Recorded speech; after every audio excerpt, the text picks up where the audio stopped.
I think they've handled that quite well. Don't see another hand. I've got an idea or a question. It's the time when I like to start swinging the club. We do have a little problem here in the city with the golf course.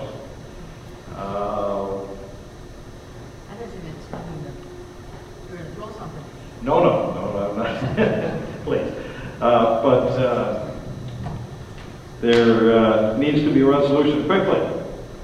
And I have two questions. One, the sustainability suggests using local people and not outside people, and yet the city seems to be thinking about going to an outside source rather than the current person who is in financial trouble, but could be negotiated, I think. Well, I'm sure it could be, whether it be desirable or not to everybody, I don't know about that. And the desirability of the city or renegotiating with the current owners. I'll let you start. Yeah, thank you, Mr. Hughes. And I know this is on everybody's mind, especially today when it's almost 60 degrees and people who love to golf want to get out there. In January, Mr. Gaisley sent the city a letter and asked to not renew his lease. That was the beginning of the discussion on this. He had found that he was in debt and wasn't sure he could continue. It is public record that he owes around $200,000 and there's no money. Part of that is city money that's owed, but another bigger portion of it, unfortunately, is state. The position that the city is in right now is we can have some leeway with what's owed locally, but the state can come in tomorrow because he hasn't paid his taxes to the state and can close them down tomorrow. That's the real issue here. So regardless of what the city wants to do, we may not be able to. That's the situation. So what do we do?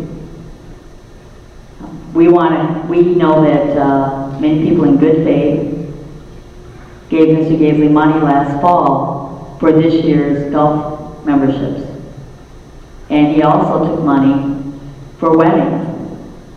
And as any of you who have had children getting married, you know, they save the date sometimes 18 months in advance. So wedding invitations have gone out. People are expecting to have a wedding.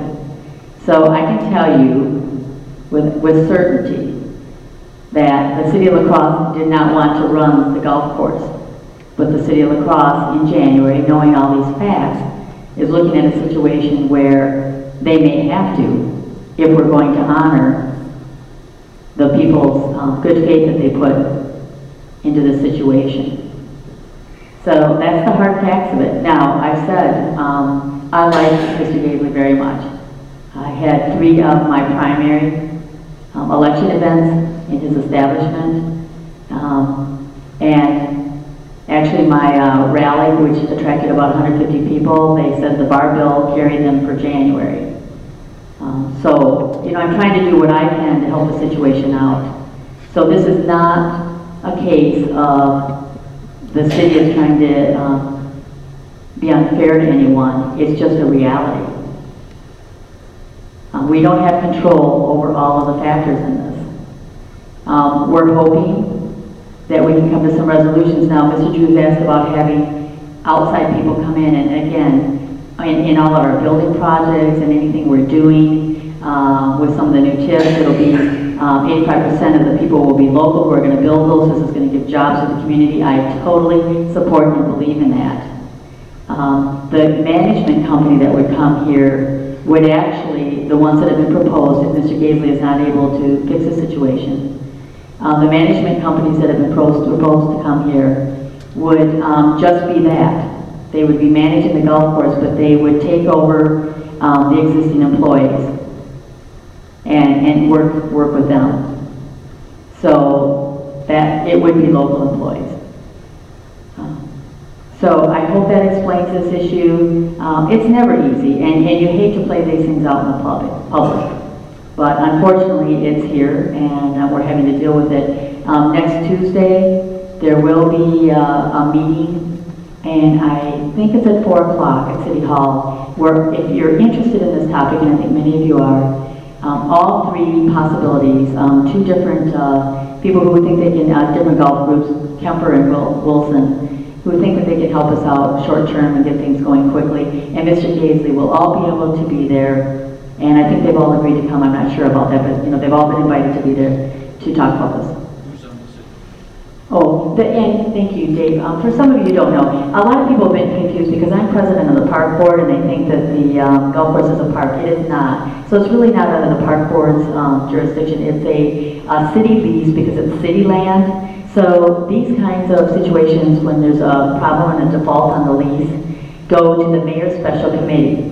Now, that's a organized committee. It wasn't something that was invented overnight for this issue. It's always where these things go. And that is the mayor, the president of the council, and the chairs of all three standing committees. And I'll tell you who those people are. It would be Mayor Mark Johnsrud, President Bill Herndon, Jay Johnson, who's chairwoman of HPU, which is Highways, Properties, Utilities, Audrey Cotter, who's chairwoman of Finance and Personnel, and Rich Becker, who is chairman of Judiciary and Administration, which is the one that I serve on.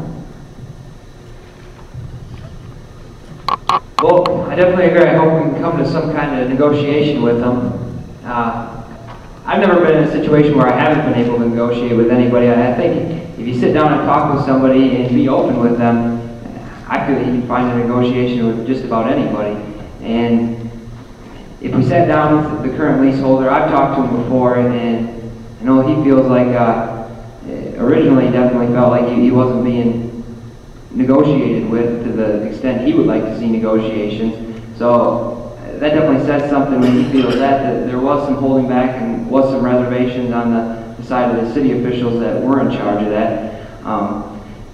If we do have to take it over, which we may, I hope that it's very temporary. We make as small of an investment as possible, because that equipment is very expensive.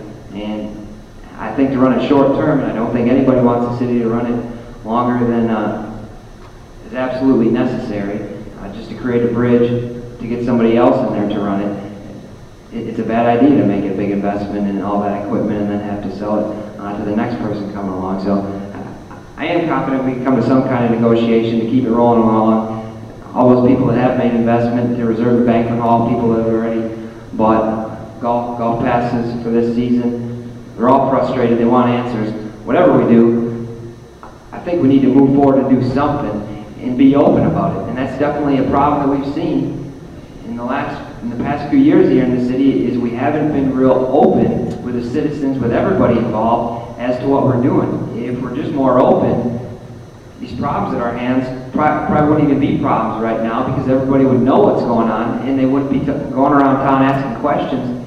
What is going on with the golf course down there? Well, if we're transparent, if we're open about it, it's not even going to be a question. People's questions will be answered the first time they're asked, because we're going to let them know exactly what is going on. So, negotiating and being open will go a long way.